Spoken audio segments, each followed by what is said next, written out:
Absolutely. Otherwise, I've got to sort of like use the force.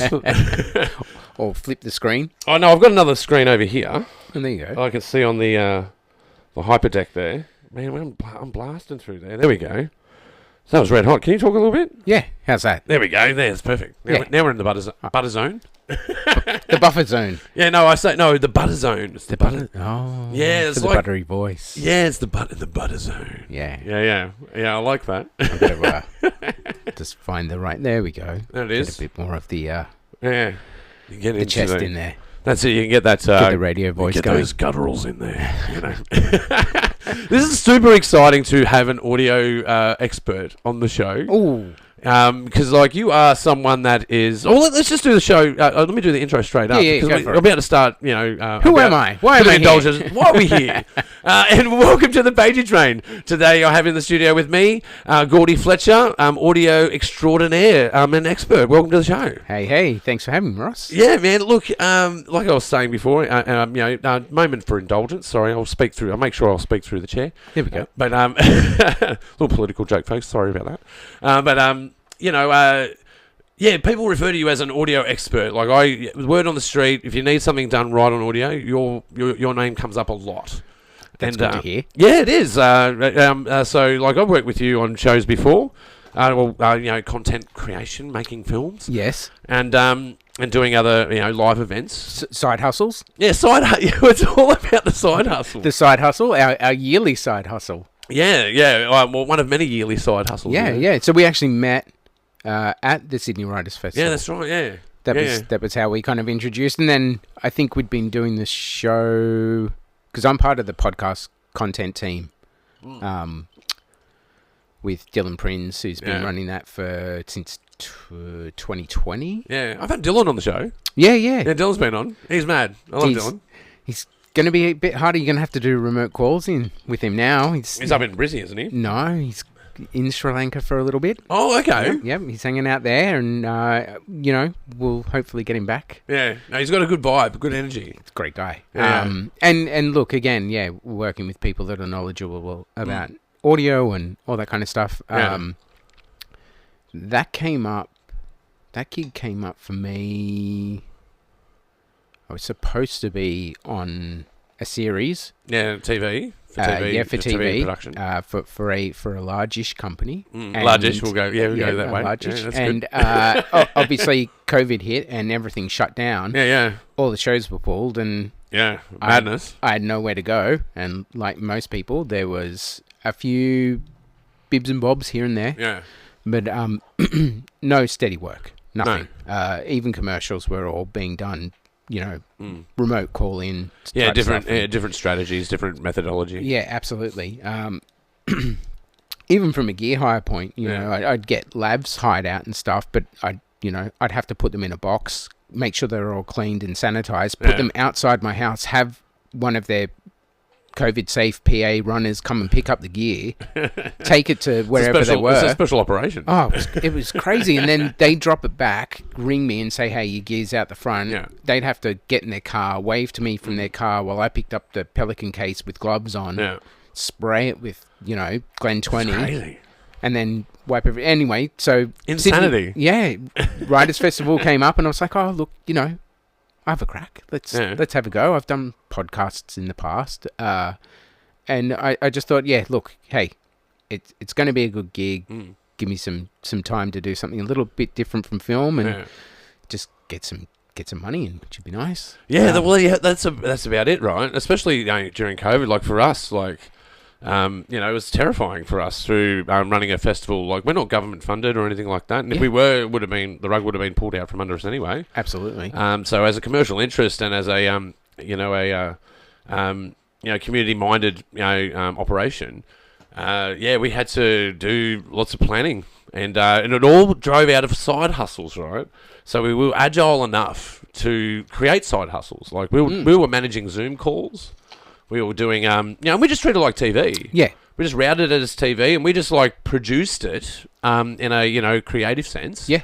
Remotely, and then we started figuring out other operations that we would do internally. So we go, well, if we run a networking event and treat it like a Zoom call, but make it like a TV show, but a choose your own adventure. So we would put up like a a question to people and say, do you want to go into a breakout room with 4 people and pitch your idea? Yeah.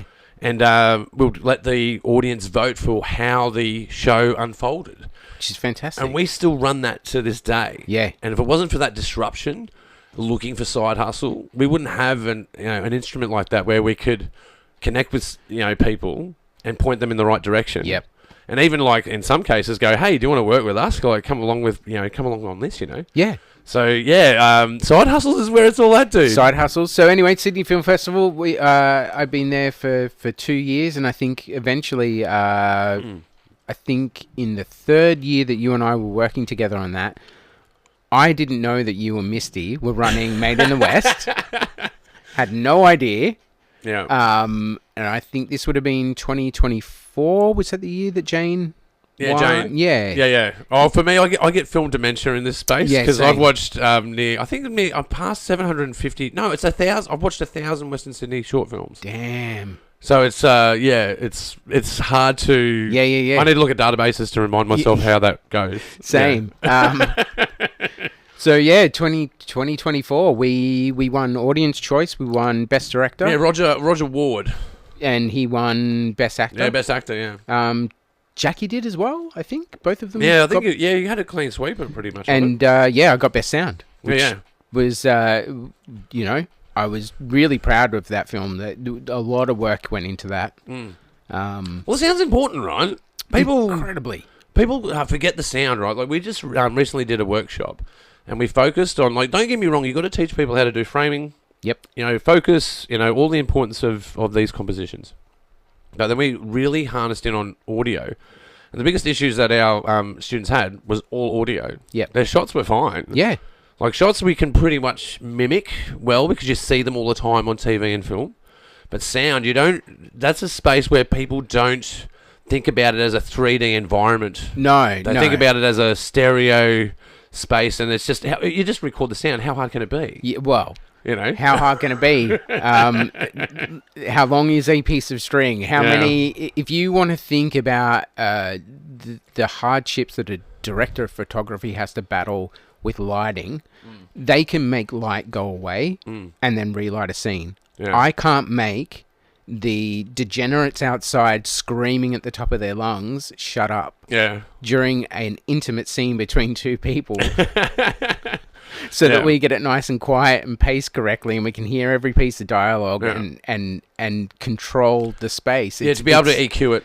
Yeah. To be able to manipulate it if you need to rise and cut things, and you need to have dexterity. And obviously there's a lot of people that are like, oh, you just denoise it. No.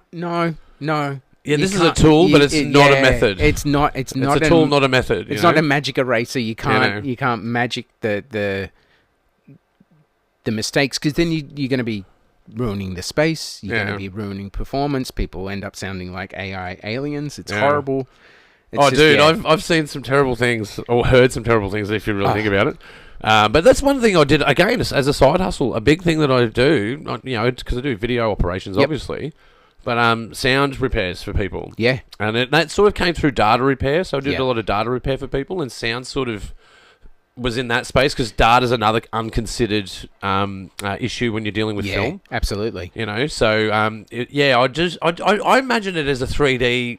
I picture sound. Like for instance, when I fix an issue that where a battery's gone out on a recorder. Yep. And they just need to patch one gap to the other. Yep. You would build a sound bed that matches the rest of it, Absolutely. and then you would populate the space with what's happening with Foley or pre-recorded sounds. Or if you've got even a gap of air between a little pause between an actor responding to each other. Yeah. You just grab that little bit of silence and drop it in your dialogue edit, and then you fill it out with the rest of the backgrounds or whatever else you need. But and that I like to call for hold for tens. There's some people in the industry. you do it the most. You're the most strict. Yeah. I've seen some strict audio operators do this. Mm-hmm. You're the most strict I've ever seen, hands down. It's a good thing to see. Yeah, and my strictness comes from knowing that 9 times out of 10 you're going to be able to fix an audio problem by getting a little bit of really quiet air with no diegetic sounds, no bumps, no clicks, no talking, no just the space. Just the space, and maybe a little bit of a shuffle. Yeah. And your actor's breathing naturally, which is really important because it keeps you glued to the space. But if you've got that little bit of air, you can hide a multitude of sins that have happened on set. That's right. It's the mud. Yep. And that's what I mean. I use 3D descriptions of sound. Like, for instance, it's like plastering a wall. Yep. There's a hole in the wall, and you've got to make the wall look like there was never a hole there. Yeah, absolutely. And that's what you do with audio repair. And something I've found probably working on various films from indie to really professional ones, but even your professional shoots now, sets have become really noisy. They have, yeah. The discipline has started to fail on set. Yeah. And I think... For a multitude of reasons, actually. Lots, because just the nature of the shooting schedule, everything's fast-paced. Yeah. Gear checks can't be done. The repeatability. Yeah. I think that's the real big one. Yeah. Because, previously you're shooting on film and rolling tape. Yeah, well, you only had 15 minutes. You can't just go back, can I hear what I just sounded like there? Can I see what I just did? So this, because of the fact that you had to get it right the first go, there was extreme discipline on set. Absolutely. And it's literally run like a military operation. You hear commands throughout it, right? Even the word action, right, is a command. You're going, and action. That means, like, everyone shut the fuck up. Yep. We're working and they're doing their thing. Everyone knows what you got to do right now. Yeah. You, at that point, you've got to start thinking about it of the space that the director is envisioning in their head for what they want their movie to sound and look like. You need to be part of the mechanism that allows that space to exist. Yeah. If you shuffle your feet at the wrong time, and it's supposed to be only two people in there, that's it. You've broken the fourth wall. Yeah. Can be repaired. Yeah. But if everyone stays still, it's only going to be, maybe 2-minute runtime? Yeah. Maybe 5 minutes at a really long scene. I mean, that's a lot of dialogue to cover. Yeah.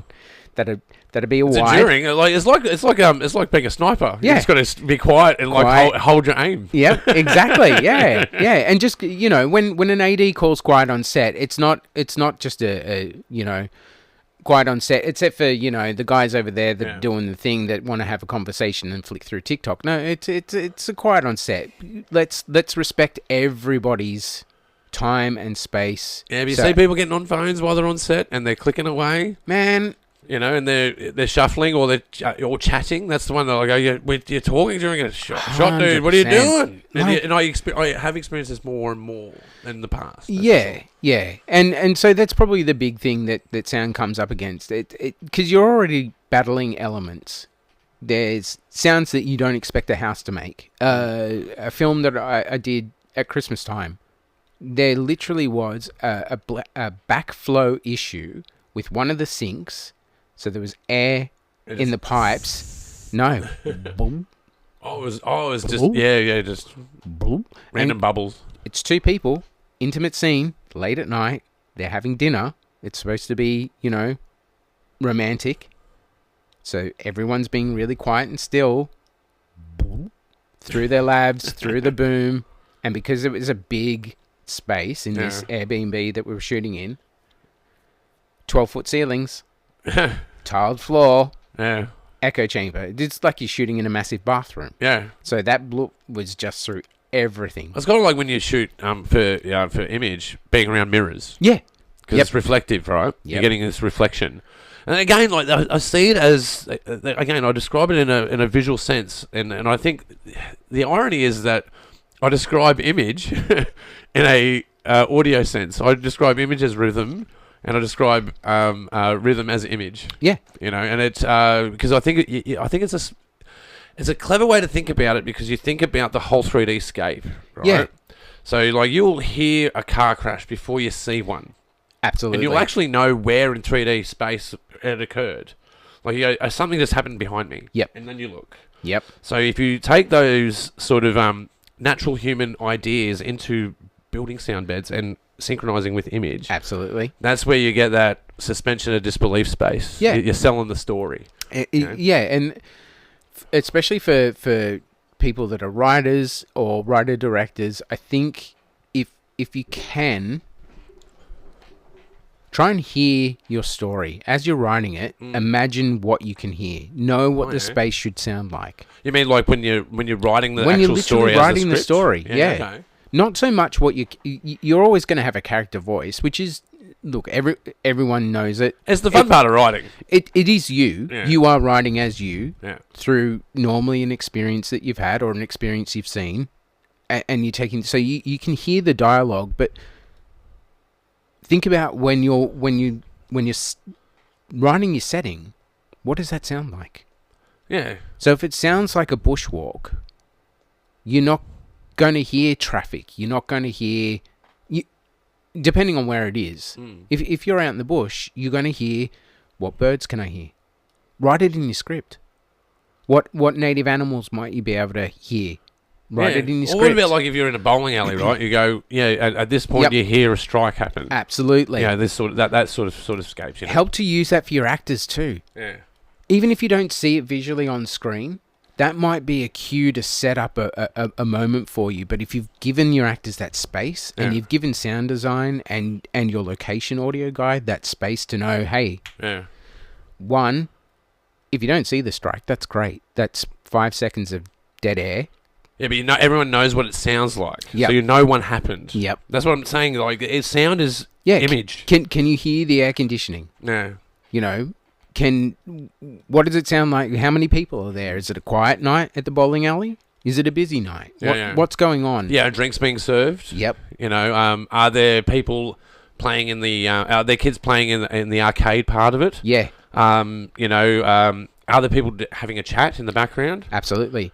All these things can. Or is it just dead? Yeah. It's totally void of sound. Only the rolls of the balls and the sound of the pins. Absolutely. And the thing with that is as well is it gives, especially when it comes to location audio, it gives your location people the chance to say to you, no, the diegetic sounds that we are getting on set of the people rolling the balls down the lanes and maybe somebody walking past and having. I better explain diegetic. So not everyone would understand diegetic. Yeah. So diegetic is sound that happens for real. Yeah. And non-diegetic is the God radio, the orchestra of the score, or the sounds that don't actually happen, like sounds of computers that beep. Yeah, absolutely. Yeah. So just for diegetics, folks, if you don't know what diegetics are. And apparently that's not used in sound, according to somebody from America. But over here, that's the only way I've ever heard it explained. I only hear it from people that study the space. Yeah. I don't hear it colloquially on like set.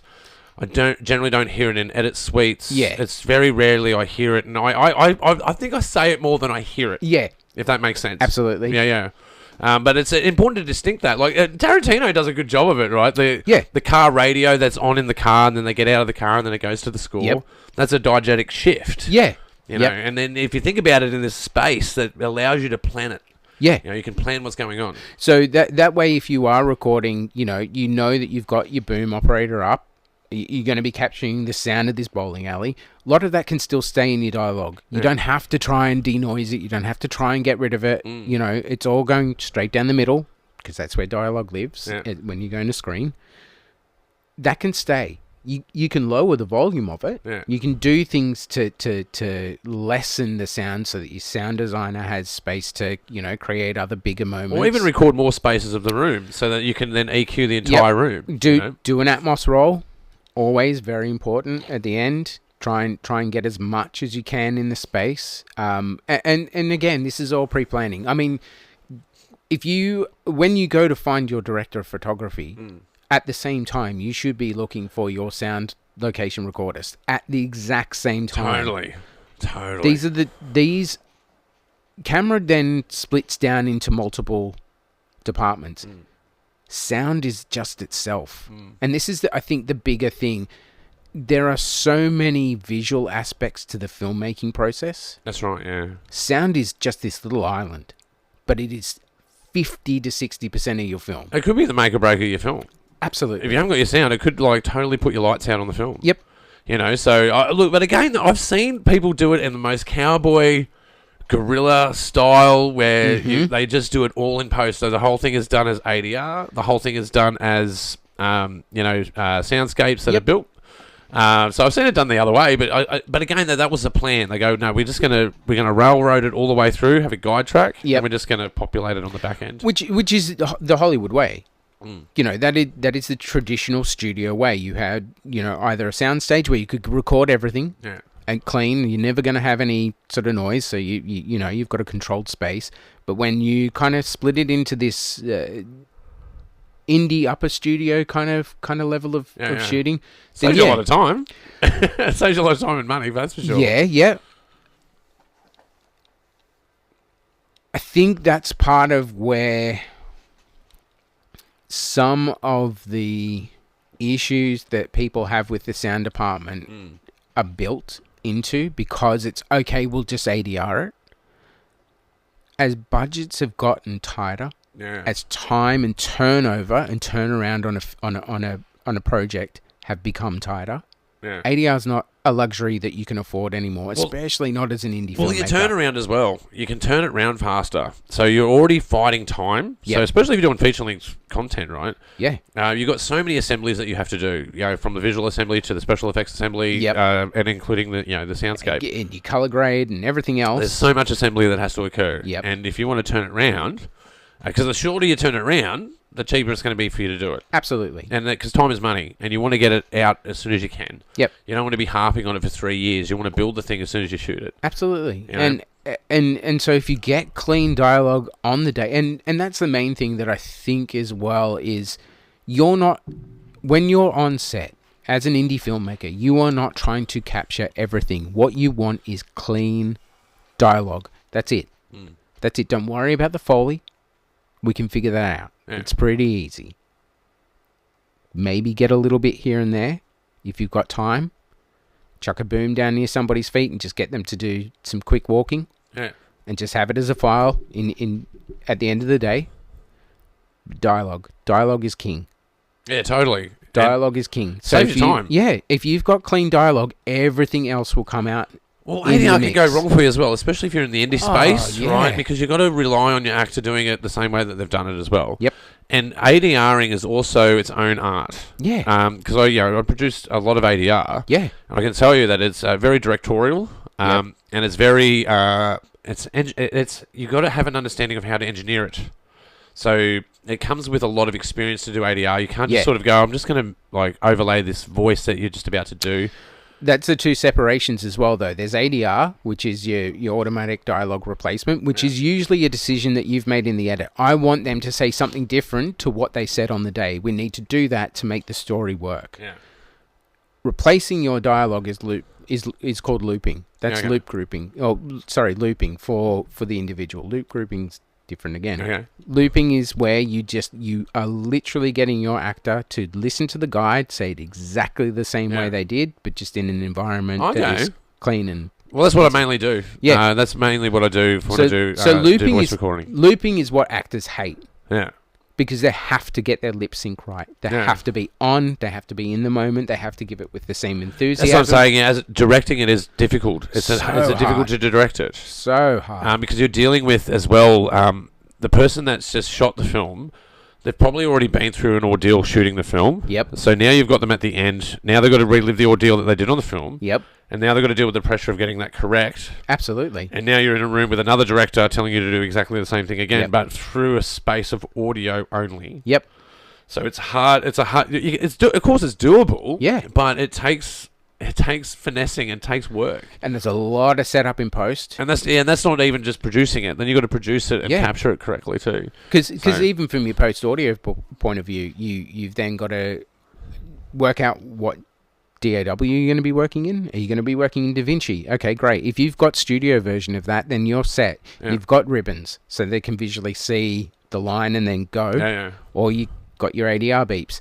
Pro Tools. If you're in Pro Tools, it's going to be a plugin that you need for that, like Eddie Load or just operating Pro Tools. Yeah. If you're operating Pro Tools, you're doing pretty good. Yeah. Hey, look, it's you know, typical software, man. You got to know your way around. You just can't just hop into Pro Tools and go, I'm going to do some editing. Yeah. You're going to have to build up to that. Pro Tools has been a 20-year journey, and there's still lots of bugs that have been there for 20 years, and eventually they will get to them. We love you, Pro Tools. Yeah. You're great. Avid's amazing, and they definitely are the industry standard, but you can't have 20 years of people going, hey, there's still this really weird buffering thing that happens, or it just crashes randomly when I import the thing is, I realise though, if you can an do MP3. If you can do Pro Tools, you can do Avid. If you can do Avid, you can do Pro Tools. But if you can do Final or Premiere Pro, it doesn't mean you can do Avid or Pro Tools. No. If you can do Logic, it doesn't mean you can do Pro Tools. You know. Yeah, some of them are starting to line up. I will say Reaper's great. Yeah. Especially the fact that it's configurable. Okay. Now, and there's there's somebody. no problem with it. It's about configuration. Yeah, well, it's all user based, so you can set it up however you want. Including somebody has written a skin and made it look exactly like Pro Tools, and it will work like Pro Tools. Yeah, I love that kind of thing, though. That's again, cool. you're dealing with other issues as well, and I think that's the thing. Gas. Let's talk about gas. Yeah. Gear acquisition syndrome. Okay. I think is probably the biggest killer in the industry. Everyone thinks they need to have the latest, greatest, best. That's true. You do not. You don't. You need to know how to use the gear that you have well. Yeah, when it runs out of steam for you where it's not performing the way you want, that's when you go, all right, I need to go to the next level of work. Yeah, absolutely. And like, for instance, like I talk to like animators and people that do rotoscoping. There's no way I have patience for rotoscoping. I can't keyframe. No. I can do it. Yeah. But I don't want to do it. No, I just want to cut. I'm a cutter. I just like to cut and shoot. That's me. I'm a cut and shoot guy. Yeah. And so you do people specialize into different fields, right? And that's the same with the software that you use. You know, Avid being industry standard, you have to be able to operate in that space because that's commercial operation. Yeah.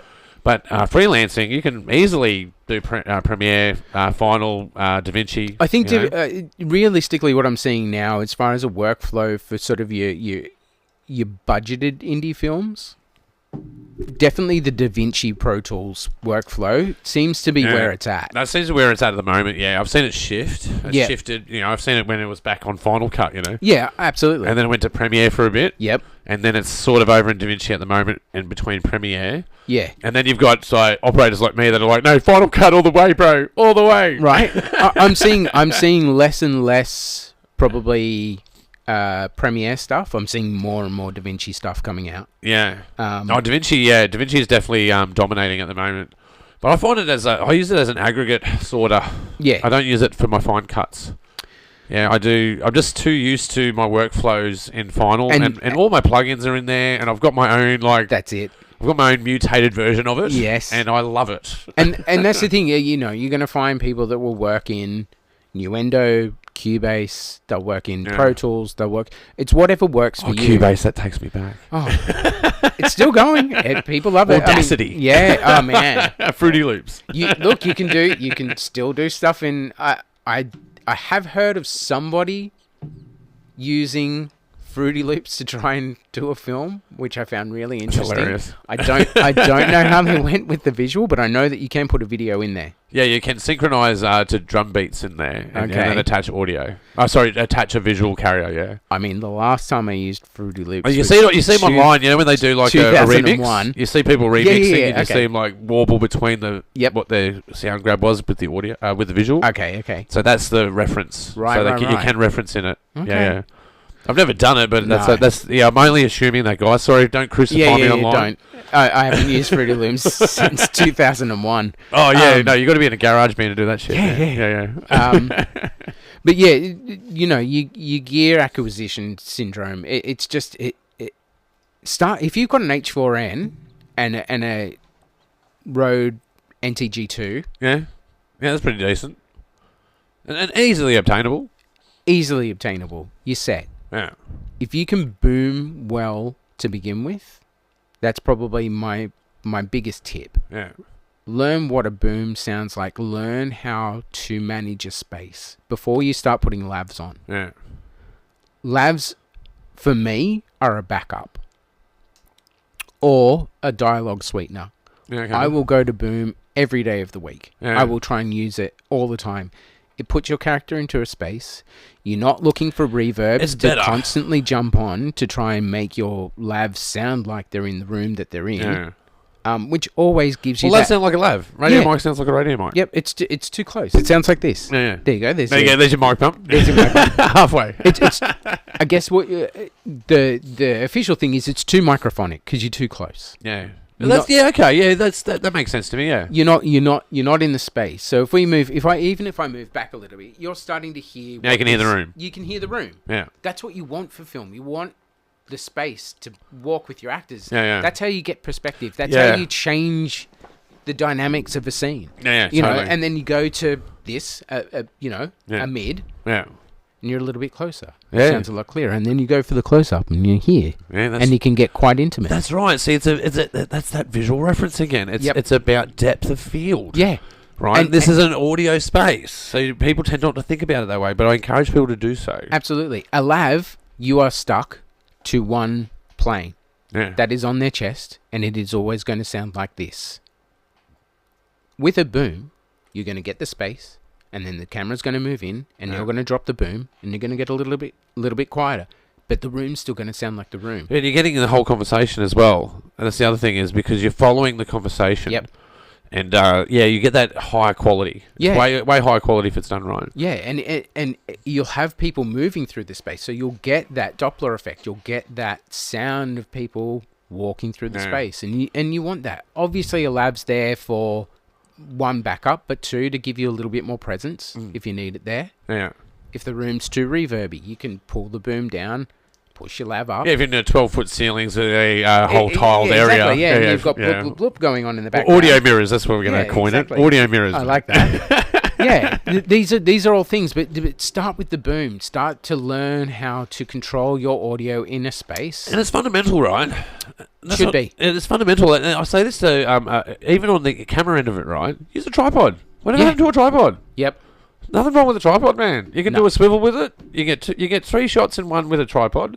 You can capture a lot more dexterity out of a boom. You know what I'm saying? So these are basic filmmaking 101 stuff. Yeah. Like, I don't even with the advent of AI, right? You can argue, well, we can shoot this and like do an AI overlay.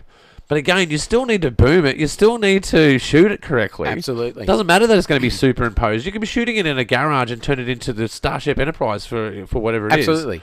But it still needs to be shot right. Yeah. So that's why I'm not afraid of these new technologies, because it's not about, it's not about it overtaking anything. It's just it's an additional brush in the toolbox, right? They are a tool. I think the biggest thing as well, and this is the thing I'm finding more and more as I kind of navigate what's happening with what people want to call AI, it's machine learning. Yeah.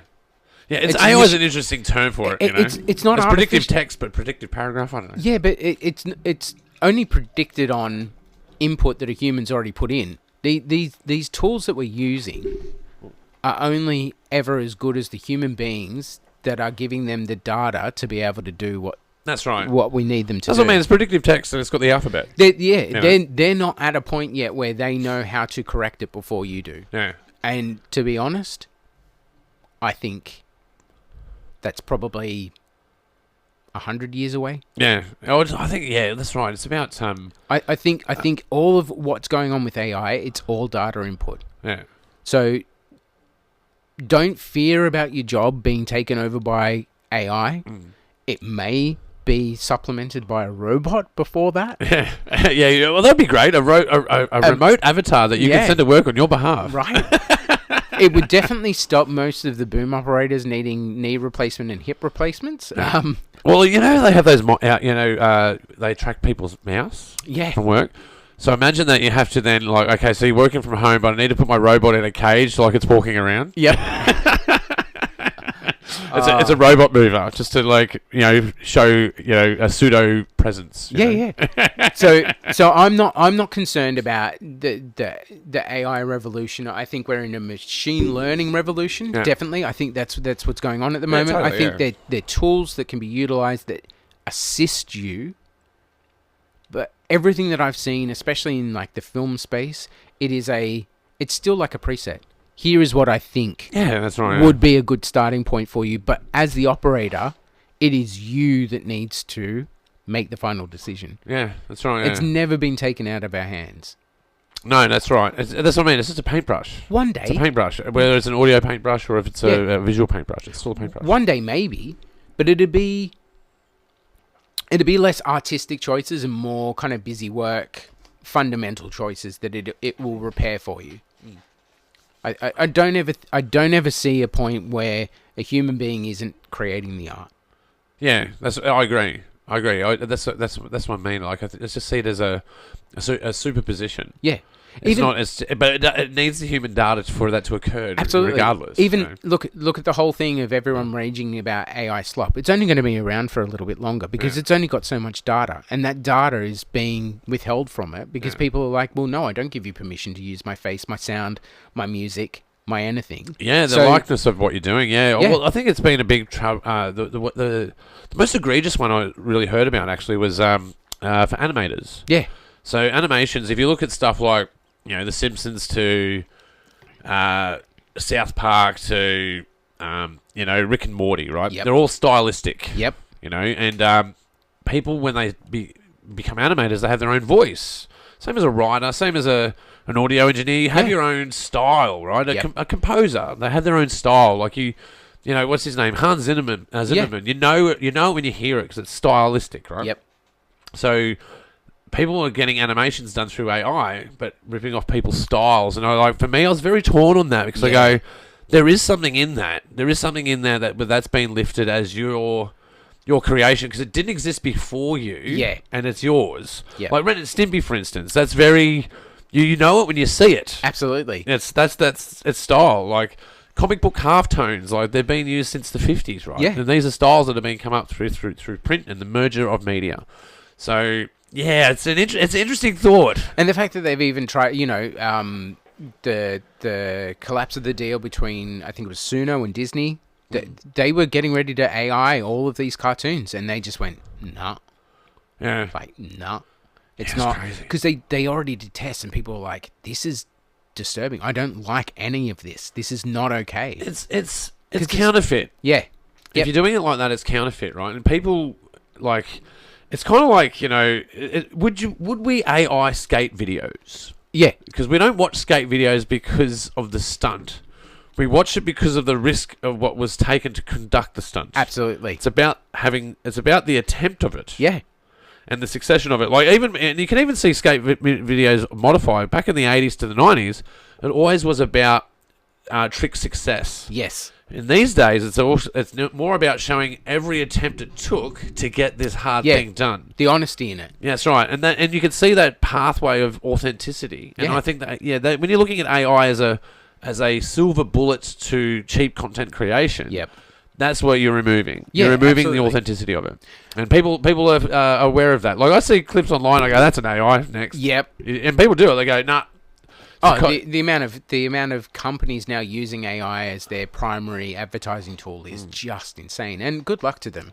But as soon as I see any of them, there is a mobile telephone company that is using them and was the first to use them, and I will never ever go to them as a company to purchase their goods. Yeah. Oh, a crazy one I heard of recently was real estate companies. Yeah, I heard doing calls to people as an AI. You go, you an AI? And they're like, yes, I'm sorry, I am an AI assistant. Yeah. You're like, well, fuck off. Yeah. What are you calling me for? Absolutely. Yeah. You can't that's like putting your back into it. If you're gonna harass me, at least do it with a person. Yeah, I think the magic bullet syndrome of AI is going to fix everything. It's going to fix, especially from a corporate point of view, it's going to fix all the labor issues and everything else.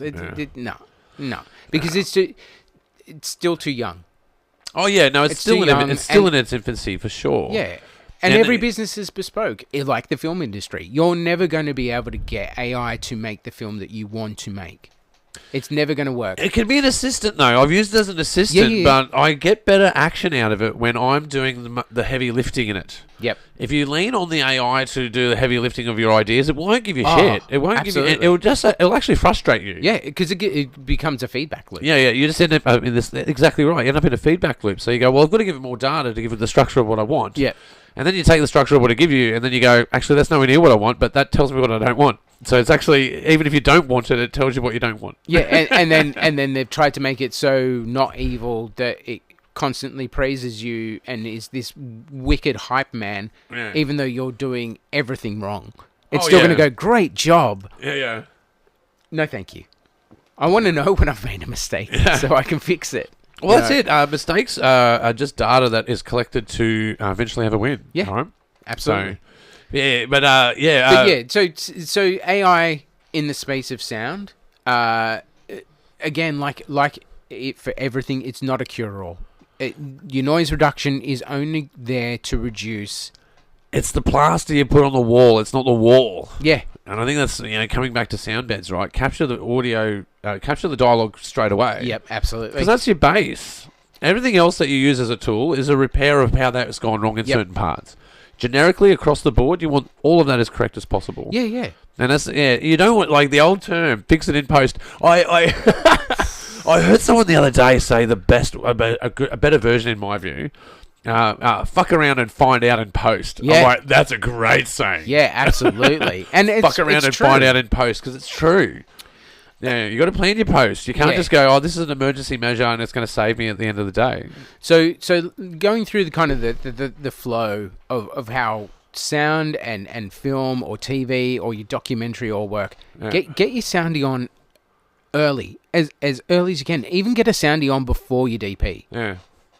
You can start having conversations about what the concept is, what you're hoping to achieve, what spaces you're going to be using. You'll get guidance.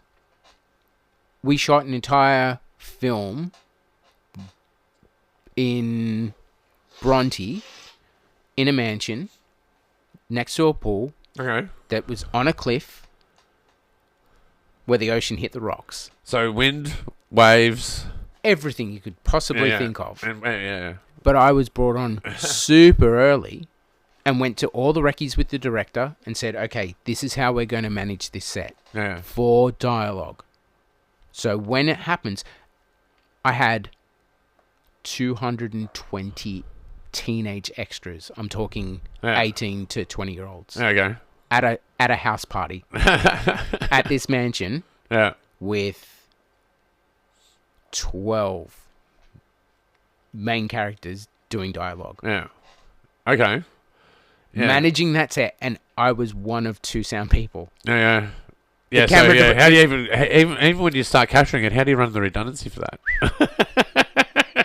There were a lot of wild lines done after that. But again, because I've been brought on so early, we went through all of the locations and plan out of like, okay, this is a little too close to can we pull the scene back to here? Yeah. Even though the director was like, I really want to have, it going out and seeing the whole ocean, but you can't really see the house anymore because of this and this. I'm like, great, but we're shooting 4K.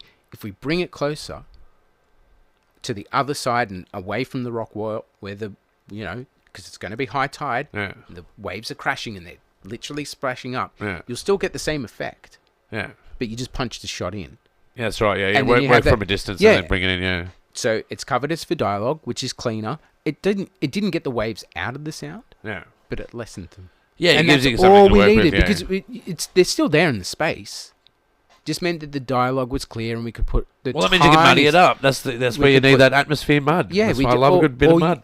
That's where you use just the tiniest little bit of noise reduction just to bring the waves down, but clear so the dialogue has that little bit. But it's there, it's through the whole dialogue, and then you put in your stereo space of your backgrounds. So you're going to have your waves crashing here, but you're going to have all your party. It's going to be loud anyway. You got 200 teenagers at a house party at a mansion that they're not supposed to be at. You can't shush them every time, Well, no, but then they can be quiet and doing rhubarbs and watermelons in the background. Is that the other one, watermelons? Yeah, watermelon. Just so you know, folks, when you're on set and you're an extra, you always get asked to say rhubarb without saying rhubarb. Yep. So you're like, right, sorry for people that are listening, you need to see that. But it's watermelon is the other one. Watermelons, yeah. Watermelon, so you go... Oh, yeah. It's a bit wobble, wobble. Yeah, okay. Interesting, I never heard that one. Or warble is the other one. Wobble. Or the best thing you can do as well as a director is if you have actors that are going to be in your mid-ground, so they're going to be seen and having a conversation, which again, thinking about the space, Yeah. you just hear that conversation. You just hear it. Yeah. Write little side scripts. Give them to those extras. Get them to say the lines. They're mouthing the conversation, and you've got the timing. That way, every time you come back around and you need to reshoot, they're having the same conversation. And then at the end of the night, okay, in a similar sort of space, doesn't have to be exact, but in a similar sort of space, throw the boom over them at the distance you were for the shot, and get them to actually deliver the lines. That goes into your that goes into your mix, into your loop. It's called a loop group. You've got your loop. Oh, that's a loop group. You've got your loop group already. So it's 3 people that aren't on screen, but now you've got control of how loud that conversation is in the background. You can now play with that in post. Okay. And you've got it on the day. Well, between post and being in a studio doing sound engineering, where's the juice for you? Is it field work, or is it studio time? What's the counterbalance for you in that space? Like, where do you prefer to be? Both. You're both? Like, it's totally even? It is absolutely 50-50. And and the reason being is I love both aspects of doing post sound and being on location. There's a camaraderie that you get being on location that you'll never get anywhere else. It's very true. It's very true. I mean, everyone on that set is your ride and die. And if you're battling anyone from any department, you're doing this wrong. Yeah. Everyone on that set, as a sound person, should be your friend. Yeah. 2 reasons. 1, you're building friendships. The most important thing in this industry. Totally, yeah. 2nd, you've got mutual respect. So they're going to shut up when they call action. Yeah, you've found common ground, yeah. Because everyone's there to do the same thing. And if they need more time to do their work, you give them the space, but then they're going to do the same thing for you. Yeah. They're going to give you the time and be quiet. Yeah, allow you to do your work. Yeah. Absolutely. Because it's, everyone's there for the common goal. If you've got that one person with the ego, they're going to wreck it for everybody. And I think that's the thing. You find that person early. Yeah. And then you really become friends with them, and you drag them over. You drag them over to your mixer. You let them stand next to you so they can watch the flashy lights going up and down, or they can watch you. If you're if you're in a position that I'm lucky enough to be in, you've got a sound cart, you've got 2 monitors there, and you're getting a feed from the camera. You bring the noisiest person over to the sound cart so they can watch. Yeah. And they'll watch you push faders up and down. Silence. Yeah. It's all sorted. Yeah, good. That's a good strategy. Yeah. Yeah, I don't know. For me, I don't know. Like, I like the hustle and bustle of a shoot and the camaraderie, because it's interesting terminology, right? It's camaraderie because it's like it's a bit of a battle, right? It is. Everyone has their role. That's why, like you were saying before, there's that military aspect to it. Yeah, they even call it a crew, right? Yep. So in the military, you go, it's your crew. Yep. Like, it's crew, like a crew-served weapon, for instance. When you're doing camera operations, they're crew served. Yeah. So focus puller, camera operations, and then you've got the boss of it. That's the cinematographer, right? Yeah. So it has a command structure to it. Absolutely. But it comes out of the military itself, and that's where propaganda was born. That's why it's used. It's why it's called production. Pre-production is when they it comes from tank terminology. Yeah. So pre-production they would have for designing the tank. Yep. Production is literally the production line, the assembly line to build the tank. Post-production is the testing of the tank. Like, you do a camera report and you do a weapon report of how it performed. Yep. You load a magazine into a film camera. Yeah. You load a magazine into a rifle. You look through an aperture, and it's actually called shooting. Yes. It's actually it's literally called shooting. You're going on a shoot. Yep. So I find it that's the excitement of being on set. But when I'm editing, it's about flow. Yeah. It's about getting into a zone where there's nothing else happening. It's just me as a man possessed behind a keyboard. Yeah. Cutting content together. I will say that they're different spaces. Yeah, they are. But they have their flair. I think from a visual point of view, there are differences. Depending on how you edit, you'll maybe have an assist who's doing assemblies for you, and then you're that's right. You might be doing that. Yeah. I haven't had the real opportunity yet to work with a team that I've assembled. That's what I'm working towards. A film where I can pull in friends that I know are absolute guns. Interesting. And people that I want to work with. You know, there's a really great group of guys that do Foley for really big projects. Yeah. I've been wanting to work with them for ages. They have a rate. I respect that rate. I respect the time. Yeah, Foley's interesting. Been doing Foley for a long time. Yeah. Probably after dialogue, the second most important thing that you can find somebody else to do. Yeah, I call it reacting the film. Yep. Like, not as in reaction, but reacting. Yeah. So if someone pulls a jacket off a chair, and it's a leather jacket. Yep. You mic that up and you mimic their movement, but a little bit exaggerated. Yeah. Because you're trying to get the experience of what that sounds like without it being out of sync. Yep. It doesn't have to be necessarily perfectly in sync. No. It just has to be in the bandwidth of what that would feel like and be believable. Or if you're lucky enough, you've got really well recorded location audio. Oh, you just mimic it, yeah. And you're sweetening it. Yeah, All yeah. you're doing is putting in maybe a little... Just sharpening it up. Yeah, little leather creak here. Yeah, yeah. So it matches the space and matches the world and matches the shot. Well, I'll go to extremes, right? Like, I had one where I had to shut a fridge. Okay. And the fridge sound that they had didn't have... You know when you shut a fridge and there's glass bottles in the fridge? Yep. There's that iconic sound of bottles on the door. Yep. So I took a Zoom H4. Yep. And recorded my fridge, and I go, oh, not enough bottles. So I put bottles in there, and I go, too many bottles, take one out. Yep. Okay, that's the sound. Record that. There we go. And then take that in, and then put it into your craft, right? And but they even look at stuff like that's happening off screen, like I had one where a guy got into a car. Yep. And his knees would have gone past the keys in the ignition. Yep. But you don't see that. Yeah. So I put that in there, and they're like, what's that sound? I go, his knees would have hit that there, and as you pan back, you actually can still see the keys moving. And the irony with that one is that I had it as sometimes when people give you sound to build, Yep. they don't give you a guide track. They go, it's going to be silent. Yep. I go, why did you give me a guide track, man? So much easier. But again, different beat. It's a different way to carve a beast, right? A guide track is a different approach. If you're doing a totally sound, a silent film. Yeah.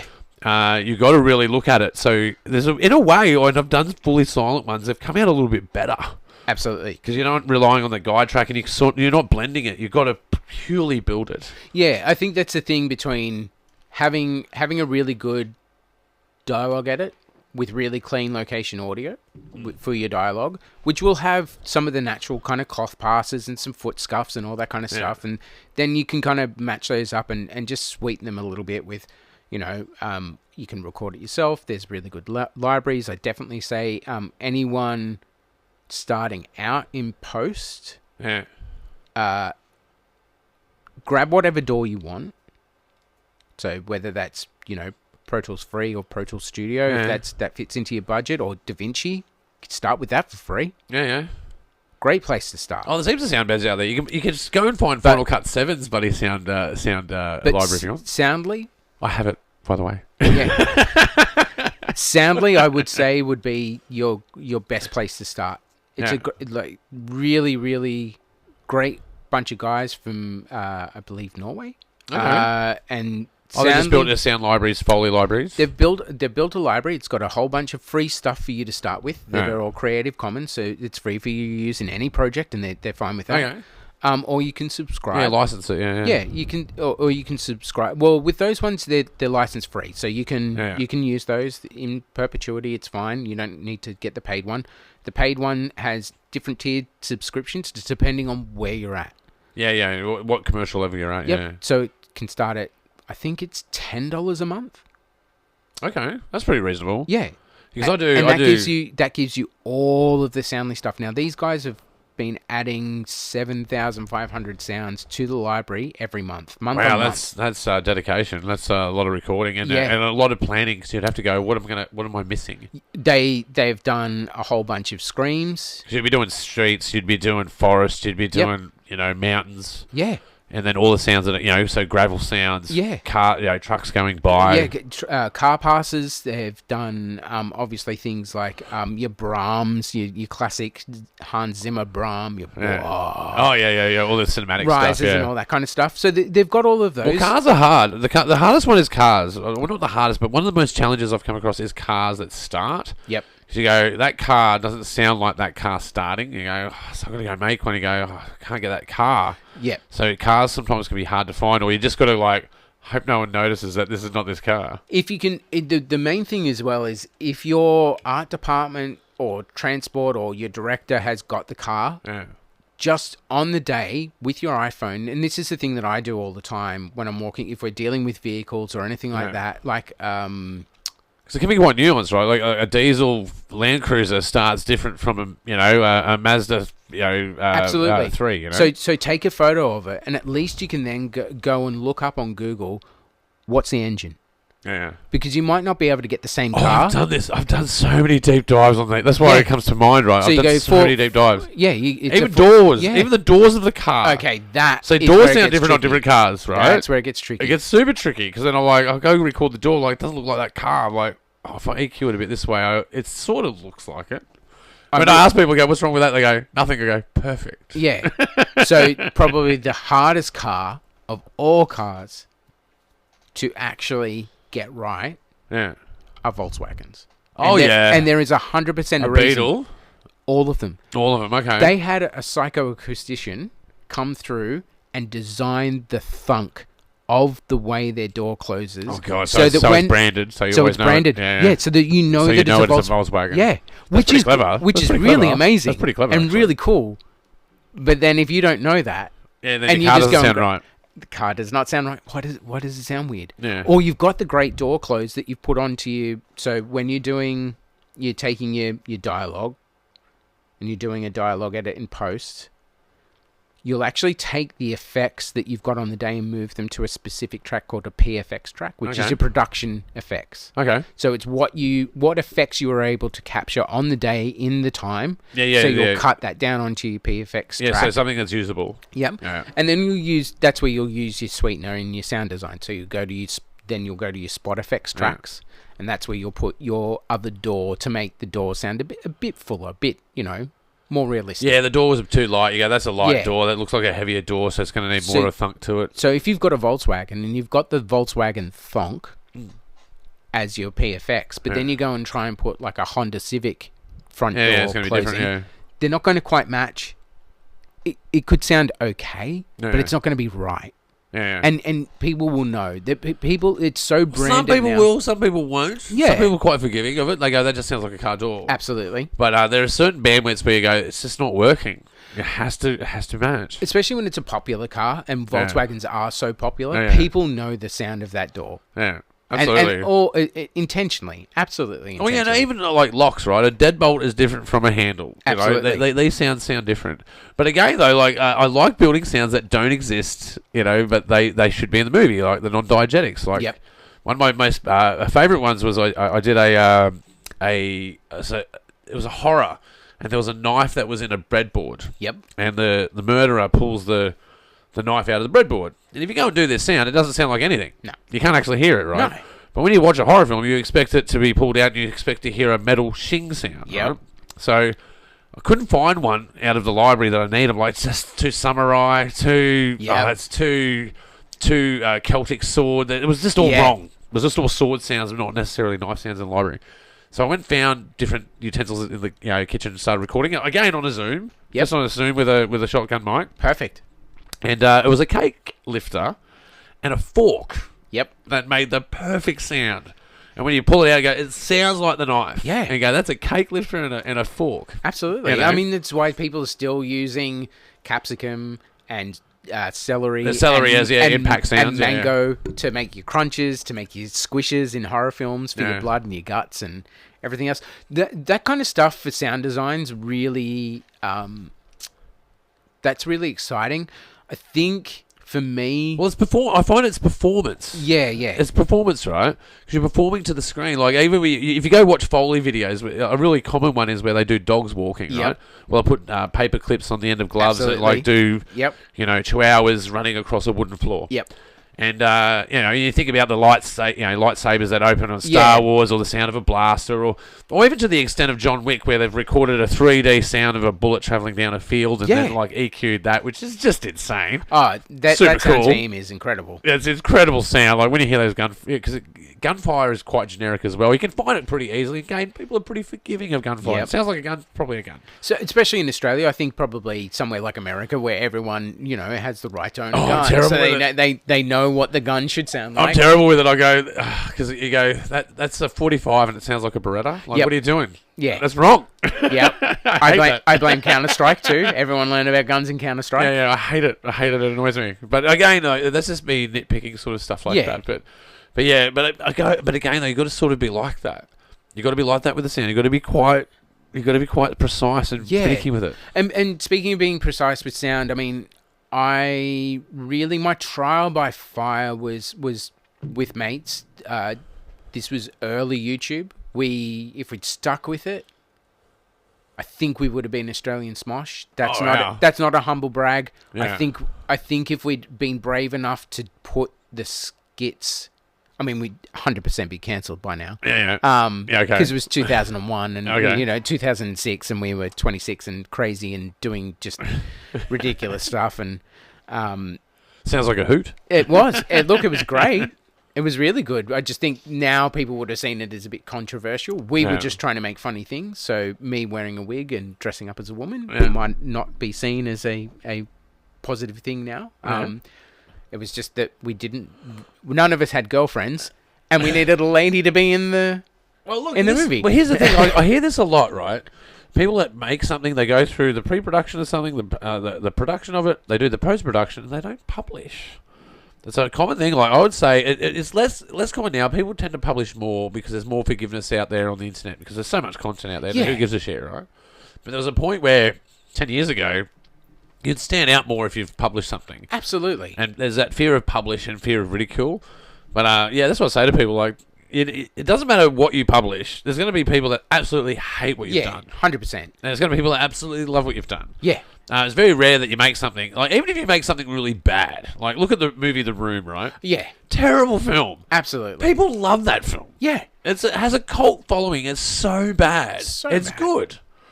So even if you royally fuck it up, you still have an audience. Yeah. Yeah. I mean, so publish it. That's what I say to people. Just publish it. No one cares. So we were shooting every Friday. We'd have drinks and we'd sit there and we go, okay, people, place, situation. Yeah.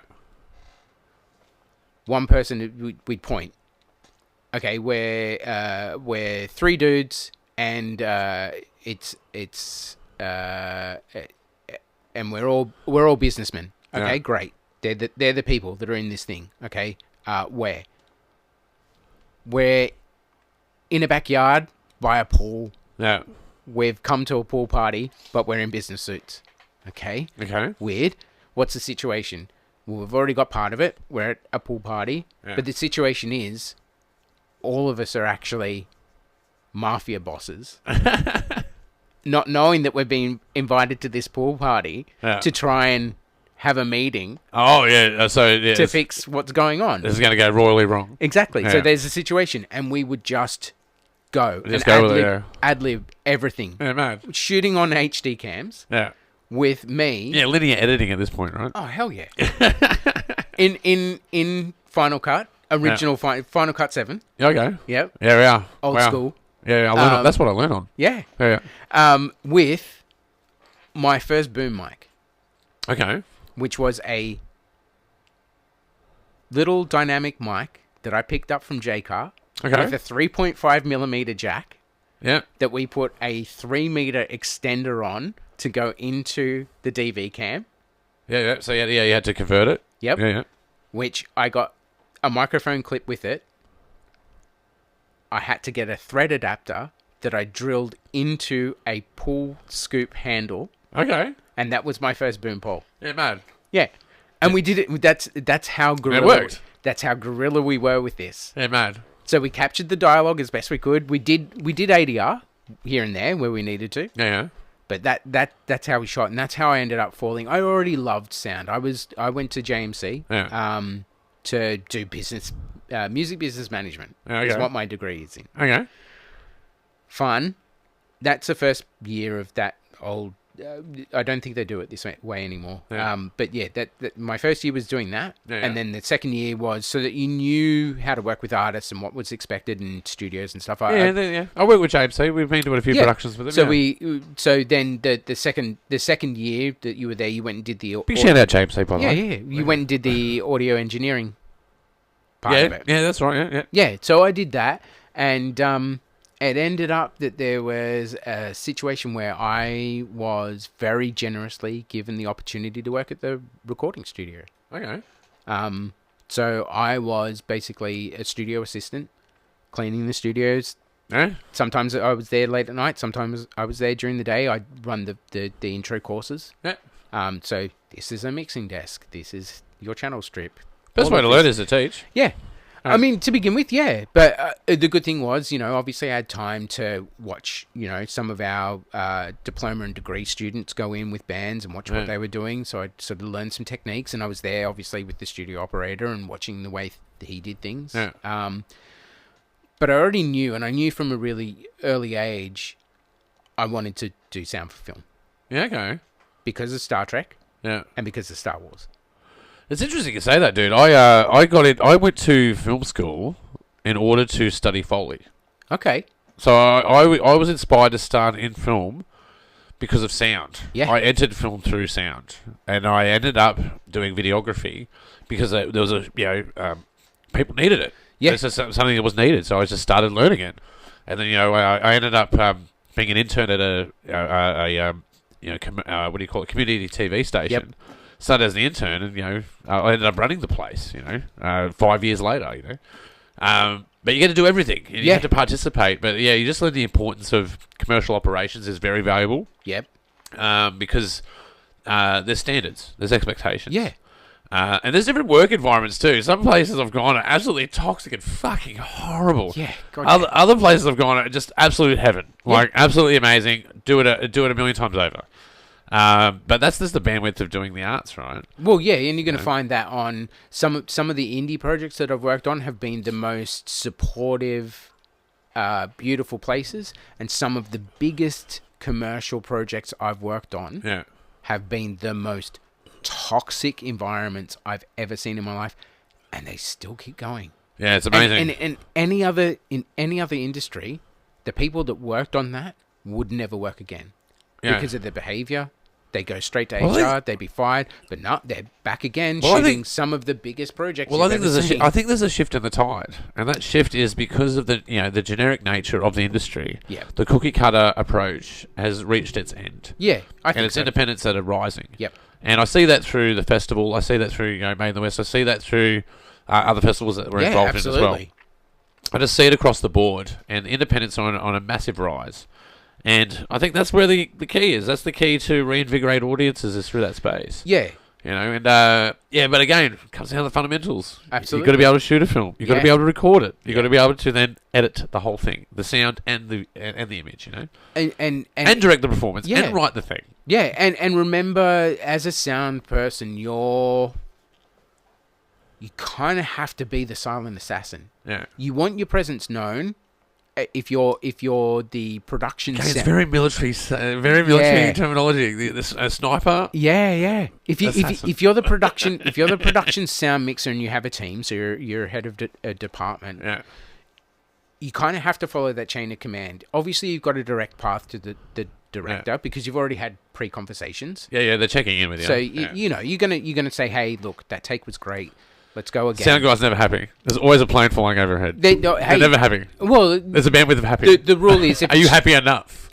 the rule is, if it's a blue sky and you've got a boom in the air, a plane is, obliged to fly over the top of your take. That's just the rule. Yeah.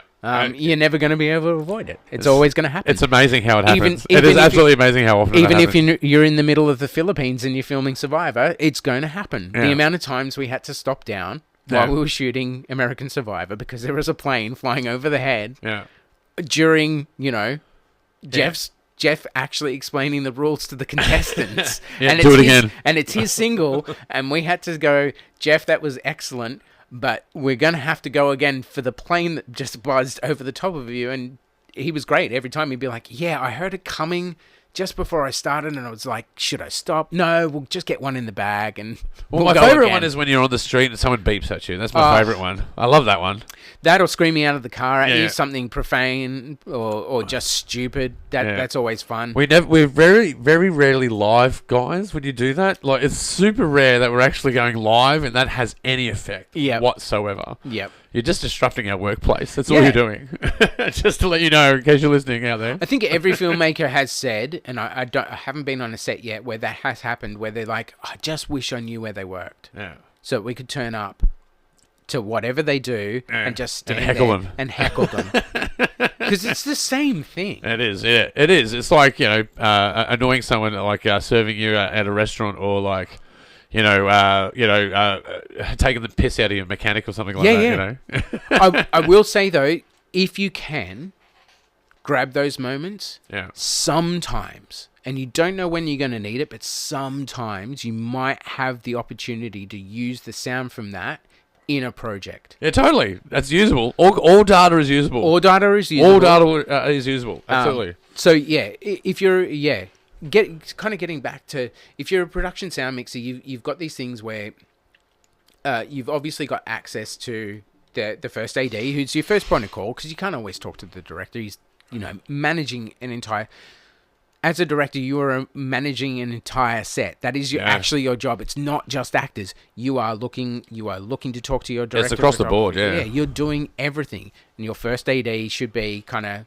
It's usually who we talk to, because they're going to funnel that through while you're... Yeah, they're the sergeant major, right? Yeah, so absolutely. the director's the general. Yeah. And then they have someone who's on everyone's level. Yep. But if you annoy them, they're going to shout at you. Yeah, absolutely. And that's a sergeant major. Yep. Or a woe. They call them woes. She's like, whoa, man, whoa. And so, yeah, if you've got a team, you're in a good position where that information can all kind of funnel down, and then you can just kind of talk to your peeps and help get that in. If you're a one-man band, which, like, look, let's face Happens it, a lot. Indie film, it's usually you in a bag with a boom, holding it over your head while you're trying to manage, maybe 3 or 4 labs on top of it as well. Yeah, that's a shock bag, by the way, everyone. Yes. Yep. Tricky. Yeah. You've got gears strapped to your chest for most of the day, and you're swinging a boom over the top of these people while they're chit chatting. Yeah, you look like some sort of alien invasion soldier. Yeah. I think kind of lost my train of thought of where we were going. That's all right. No, but we're talking about just the aspects of the interruptions of sound. We get interrupted. People think they're going to get on, get a part of your project. Yeah. They're going to get the fingerprints on there somehow. There might be in the background of the shot. It's very rarely live. Yeah. But these are the things that just go wrong on set, right? Like everything. That's what a director does. Is like things go wrong. An AD is there to solve it. If it can't be solved by the AD, the director's got to solve it. Yeah, and look again.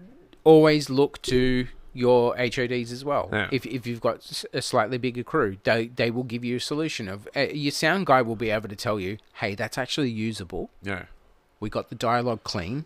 Well, it's it's a little bit rare though sometimes, Gordy, I must say. But it's interesting you talk about coming from music. So a lot of sound operators come out of music and into film, and when being in bands, sometimes you dread meeting your sound guy. Yeah, as a bandy, you go, right, I've got to meet the sound guy. And it's either going to be one of two. It's going to be one of 3 things. It's going to be someone that's super green that doesn't know what the fuck they're doing. Yep. It's going to be someone that's been doing it for 25 years and they've been in 6 bands that almost made it, each and every one of them. Yep. And they're on their 3rd divorce and they fucking hate everyone. Yeah. Right? And mainly your band. Or another one, but the very rare occasion is you find someone, like one of the coolest ones I did, I think it was at the Factory Theatre. The sound guy said our first names to us when we were on stage. Yeah. They're like, Ross, Jimmy, Steve. All right, let's hear it, Rob. Hit that snare for us, And we're like, oh, yeah. He knows our name. You're like, that was just very rare. So, but I guess in TV and film, you don't find the angry old soundies. They're usually a bit more easygoing. So. Yeah, I will. There was this horrible situation probably 2 years back, and I think it's because of a certain film that came out where sound guys were being called creepy. I am not saying there's not creepy sound guys. They are. Ross and I can attest to the fact that he and I are probably on a very valiant effort to try and weed them out and get them Oh, gone. dude. Yeah, look, we just need a fair workplace and leave people alone. Yeah. Yeah, Just absolutely. Let people do their work. Yep. And, Be nice. but Yeah. That's about it. And if you're a creep, don't come back. Yeah. Well, it's been a massive shake-up. That's, again, a massive shake-up in the industry over the last 10 years. Like, great opportunity for honest workers to be doing honest work. You know? Absolutely. So, but you could say that for actors or directors. Oh, look, you it, can say that for everyone on set. It seemed like 2 years ago. Check out people at Kmart, you know. You can say it about anyone, really. Yeah, well, hey, right. But 2 years ago, there was a film that came out that was about a creepy sound guy, and that kind of, I don't know, I think people got a perception that that's what sound guys were like. Yeah, they like that. Yeah, they're introverted and incel, sort of like that. And we are also... I know. Have you seen Nightcrawler though? No. Yeah, but not for a long time. Yeah. So he's a creepy cinematographer. Yeah. You know, like rearranging crime scenes just to get a good shot. And actually, it sounds pretty cool. Actually, now put it that way. and look, you know that there's certain circumstances where costuming means that we have to be in situations with certain actors and actresses where they have to disrobe a little bit. Yeah. Be a professional. Yeah, totally. Be a professional. Yeah, well, there is etiquette to sound doing labs. Absolutely. And there is etiquette to doing it. And, I think I've lost my camera. I just lost my camera. Oh, no. All right, I've got to pause. I'm pausing. All right. Oh, bloody hell. Sorry there, folks. We're back. We just had a technical difficulty. At least that happens at least every second show. There we go. Yeah, well, there's the problem. You know, it started too easy. Yeah, right? Oh, but batteries are so unpredictable, man. They just fail sometimes. They just, like, no reason. Like, fully charged, like, that one's running just fine. Yeah. That one's like, nah, Been yeah, down through. had enough. Yeah, But, I'll choose through them, though. I think, for filmmakers, especially emerging filmmakers, try and get soundies on as early as possible.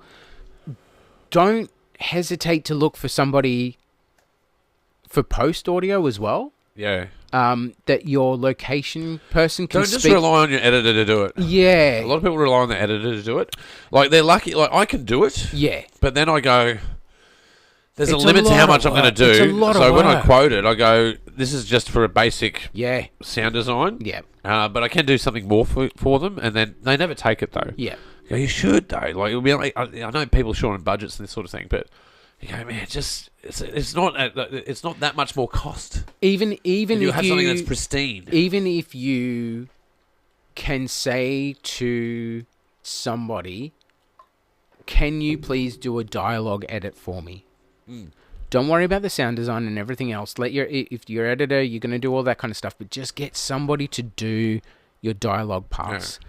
They will clean up the ticks and pops. They will make Oh, yeah. everything nice and smooth. That's the first thing to do. Yeah. That way your editor can just concentrate on the film. Yeah. But if you and then you can bring the film back once the dialogue's been done, and it's all ready to go. Well, these days though, what I've been doing, right? If you go into here's a tool in DaVinci that I've recently learnt.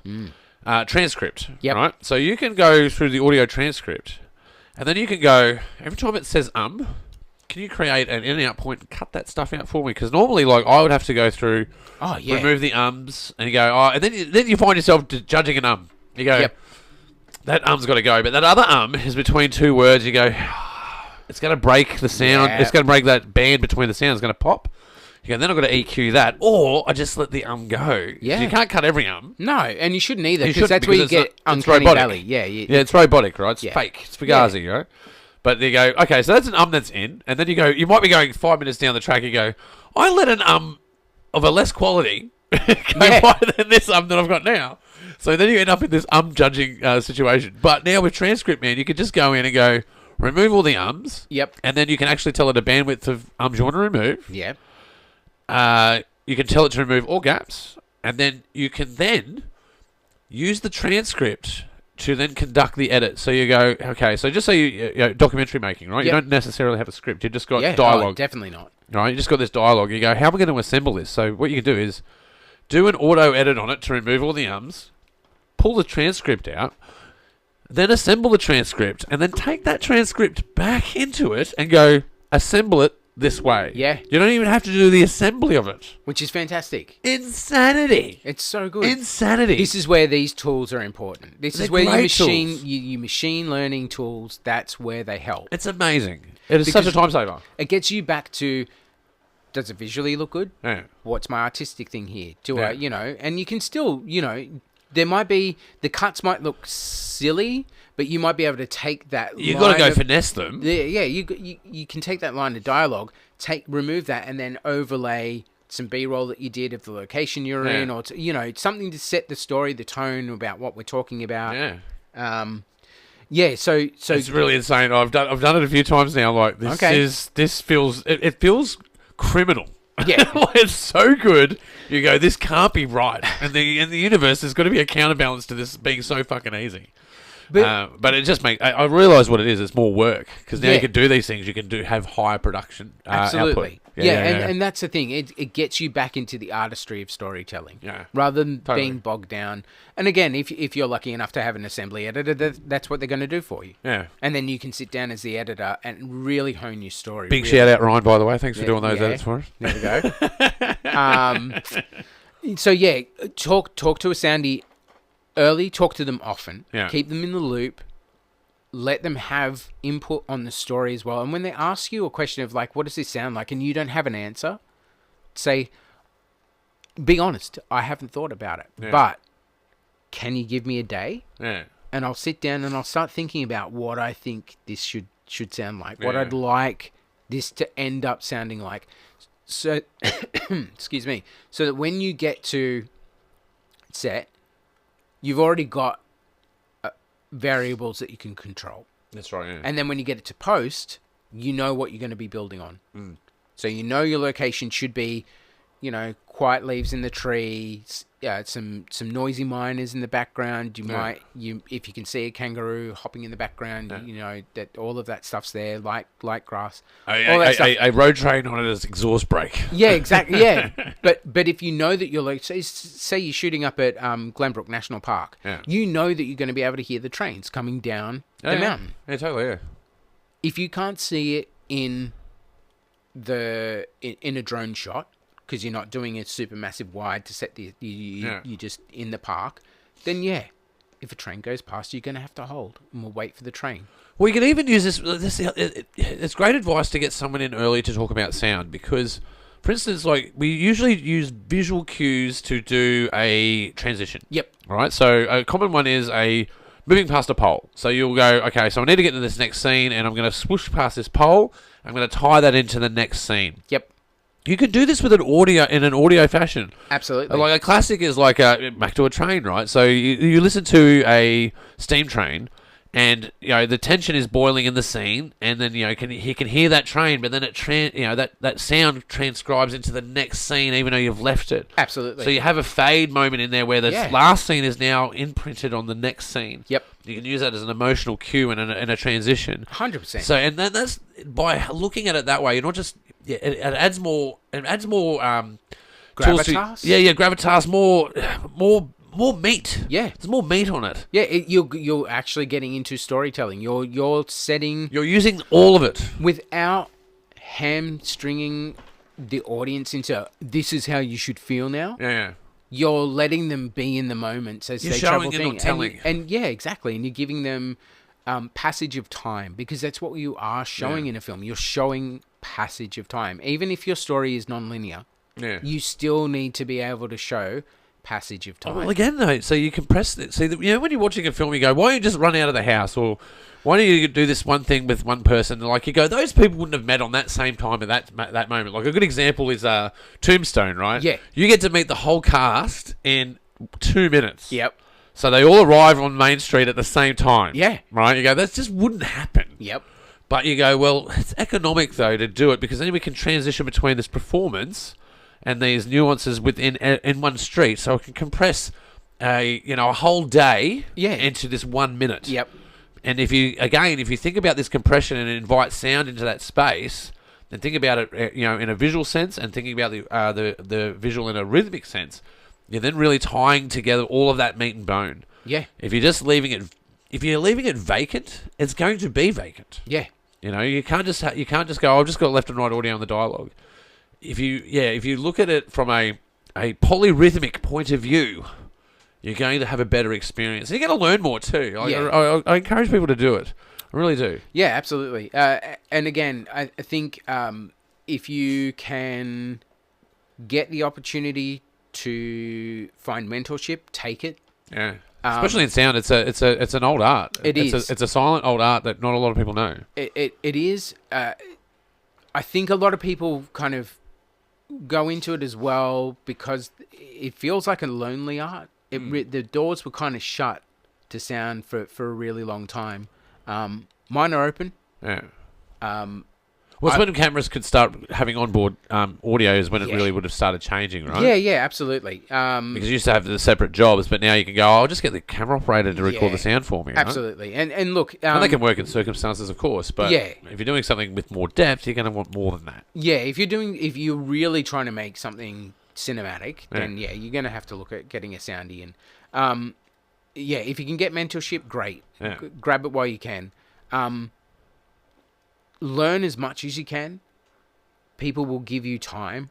If you say, I am learning, if you let people know that you are only beginning, they will, particularly first ADs. Yeah, totally. If you're an A1, so that's an audio first, or you're, as an attachment, second boom, they will give you leniency. If you drop into a shot, that's fine. You will hear somebody shout, boom. Yeah. That's shadow, boom and shot. Yeah. You'll just on big sets you'll hear boom.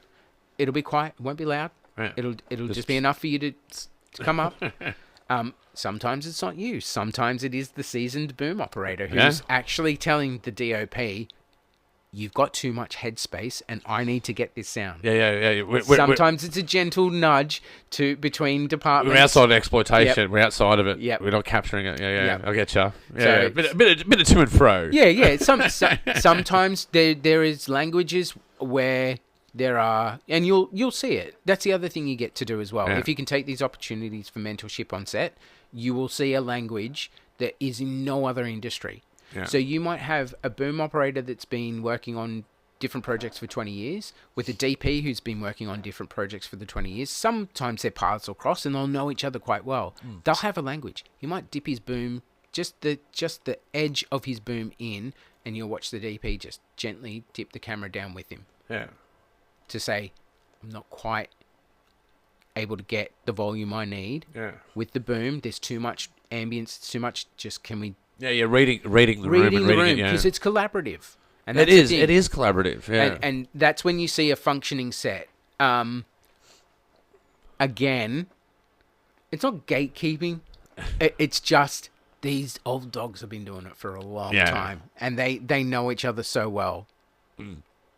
You're not quite in the circle yet, so you kind of you just have to watch and learn. Yeah.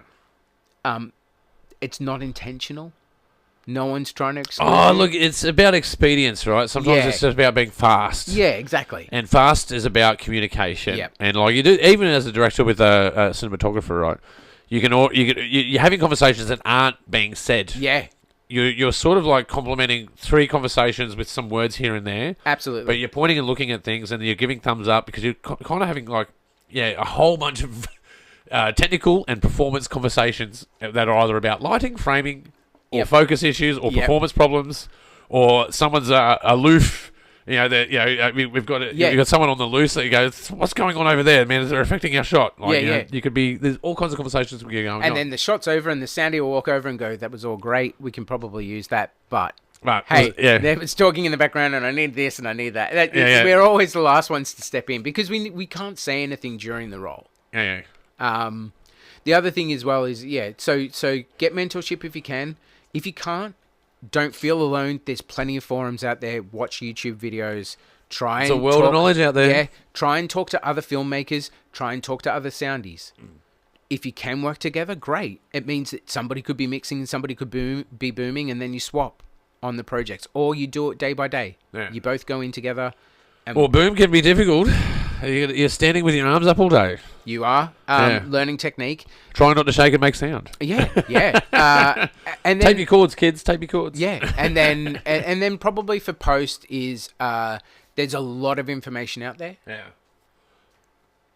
There are. It's a sea of skills. There's so much that goes into it. If you can, look for the people that are willing to give out that are working professionally on YouTube in particular. Yeah. Skip Instagram. That seems to be a cesspool. I'm not on socials, but the Instagram, the cesspool that is Instagram. The Instagram, stay away. The Instagram advice short reel. You need this plugin thing. No. It's too easy to commercialize that and get you to buy a product. Buy a plugin. Yeah. Don't buy plugins. Make plugins, man. Well, yeah. Hey, look.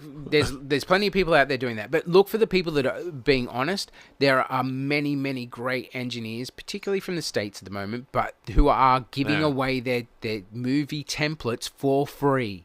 Yeah. Okay. In DaVinci and in Pro Tools. See, there you go. That's what I'm talking about. Is giving this stuff away for free. I like building things that go, hey man, go for it. And you see it out there. When you see your plugin out there in a commercial space, you're like, oh, someone nicked it. That's great. Yeah, but these are dudes that are working on like John Wick 4. They're working on current stuff like NCIS, Australia and America. These are working dialogue editors and sound mixers who are like, no, I didn't get this opportunity, so here it is for you. Yeah. Learn the template. Learn how that's learn the procedure. Learn how to do it. Learn the technique. You'll see the structure. No mixer's template is ever the same. My template is made from 4 different people that I've worked with over the years that I've now made into the way I like to work. Yeah. Could I hand it to any of those other mixers? Absolutely. They'll understand it because your dialogue's on certain tracks, and then you've got music on. Well, it's like a dissection, right? It's all dissected. Yeah, essentially, that's the way I think about it. You dissect it into its components. But if you've got those templates, you've got a good starting place, and you've got a starting place from somebody that is using that professionally, that is handing it off to your top tier audio mixers, that will be able to understand it. Keep it tidy, and have early conversations with your director and your editor. More importantly, that any sound design that they do as a sound mixer and a sound designer, they will be in the session, but you will not hear them. They will be muted straight away because your job is to go in and build this world. You can always bring them back by just unmuting them, but 9 times out of 10, you're going to start clean. Oh, totally, it's the icing on the cake. That's the last bit, And before you even jump into, and it's so easy to do, and I still find myself doing it occasionally. Usually towards in the last, because films, big feature films, so hour and a half, are split into reels, so you've got 3 half-an-hour sections. It's in reel 3. I'll be like, oh no, I'll just put backgrounds in now. Oh no, I'll just do the spots here and here, and I haven't finished the dialogue. I'm like, no, I have to stop myself. Always do your dialogue edit first. Because you will be able to make everything work from there. If you've got a smooth, flowing it's the backbone of it. Everything else is the ribs off it, right? And but that's the king. That's why the dialogue is the king of it all. Like that's even the in feature of it. Even in a stereo mix, your dialogue is still dead center. You might have a piece of dialogue that's off screen, but that'd be, one line, and that's going on a special. That's on a special track of its own. But all your dialogue from every character that is on screen is dead center. So if you get that nice and smooth, your center track, if you're doing a stereo or a 5.1, all of that's sorted, nice and smooth. Then you can concentrate on the cool stuff of getting your backgrounds in. If you're lucky blue sky on Mars. I mean, if you're lucky enough to be doing a sci-fi, then you're going to have your 200 tracks of really cool sound design and whiz bangs and zips and rises and everything else. If you're doing a comedy drama like I am at the moment, the Ross knows the project I'm working on, your music is going to be filling most of your stuff, and the rest is dialogue and ambience from the spaces that help tell the story. Totally. Or it could be like a total like noir sort of thing where it's all more vacant. Where you do hear sound, it's like really sharp and emphasized. You know? The bad guy walking down the hallway with the creepy shoes on the iron. And remember, at the end of the day, yes, it's collaborative. But there is somebody that has come to you with a vision, and it's their vision. You can advise them, but it is not your job to tell them what it is. If it is a technical thing that needs to be addressed, sure. But it's not a battle. You go ahead and you fix the issue. You make it work. You make it work. But But if they don't like the sound design that you've done, it doesn't mean they don't like you. It just means that that's not what they had in their head for that moment. So go back. It's another chance for you to be creative. Go, okay, cool. I've done that time and time again. I've done remixes for people because they go, it's not exactly how I wanted it. And you go, oh, okay, I can see how you want it. And you go, oh, well, people are particular. Yeah. And they want it in a particular way, and I can go back and revisit it. But that's the beauty of being able to EQ all these tracks. You go, oh, well, I just changed it the way that they've asked for. They're just revision, right? Yeah. But, I try not to give out too much revision. I give out a little bit of revision. I go, okay, now we're getting tedious here. This is crazy. It rarely happens these days, though. I always, one is part of the original package. Two, that's extra. Yeah. Now we're getting into this is okay. Why are we still? This is OT type talk. Yeah. But look, learn as much as you possibly can from as many people as you can. If you get an experience to be mentored, grab it. Yeah. If your gut at any point tells you that this mentorship isn't right, follow your gut. Yeah. Talk to other soundies. Get their advice, because there are people that are going to want to teach you because they want to see you flourish in the industry, and there's people that just think that they're just preparing you for a job. Yeah, well, that's it. Yeah, well, there's people that hate what they do. Yep. There's people that are good at what they do, and there's people that love what they do. Yep. And so that's what I recommend. If you get into something that you love, and if you love sound, get into it. But I think we're just about out of time, though, Gordy. I think we're going to get going. But where can we find you on socials, or where can we find you online so we can hire you as our boom operator or post-production sound engineer? You can email me at admin@gordyfletchersound.com. I also have a website. It's a holding page like most soundies. There's nothing whiz bang on there. As far as socials are concerned, I am on LinkedIn. Okay. You can find me... Old school, I like it. It's the only one that hasn't changed. Yep. They've all turned into real machines, but although LinkedIn the same. Yeah. Hey, look, the LinkedIn has started getting interesting. Even it's a social page. I'm starting to be like, do I really want to be here anymore? It's like everything online, really. Yeah, right. So, yes, I do not have Instagram. I do not have Facebook. I have never signed up to Facebook. Sorry, Mark Zuckerberg. Well, that's all right. It's about pictures anyway, and we're talking about sound, Are you on SoundCloud? I am not on SoundCloud. So, yeah, if you contact me by email, I will respond. It may take me some time at the moment. I'm on a couple of projects. You are a busy man. You are a very busy man. I am busy, but that doesn't mean I won't work on your project or help you find the appropriate person. Yes. There are a lot of people that I've mentored.